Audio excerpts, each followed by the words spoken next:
நான் முக்காலத்தையும் உணர்ந்து சொல்வேன் என்பது உங்களுக்கு தெரியும். இந்த அரசன் மகரிஷிக்கு சாணத்தை உண்ண கொடுத்ததால் இவனது பாவக்கணக்கு நரகத்தில் மலை போல் குவிந்து உள்ளது.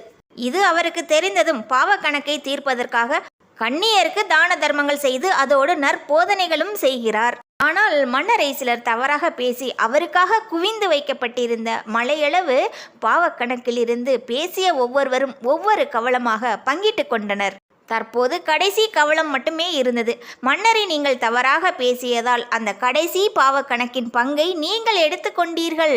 தவறை உணர்ந்து புண்ணியம் செய்யும் ஆத்மாக்களை ஆராயாமல் தவறாக பேசுவதால் பேசியவர்களுக்கு அவர்கள் செய்த பாவம் வந்து சேரும். அடுத்த பிறவியிலும் நீங்கள் குருடனாகவே இருப்பீர்கள் என்று சொல்கிறாள். இதை கேட்டு வாயடைத்து போனான் கணவன்.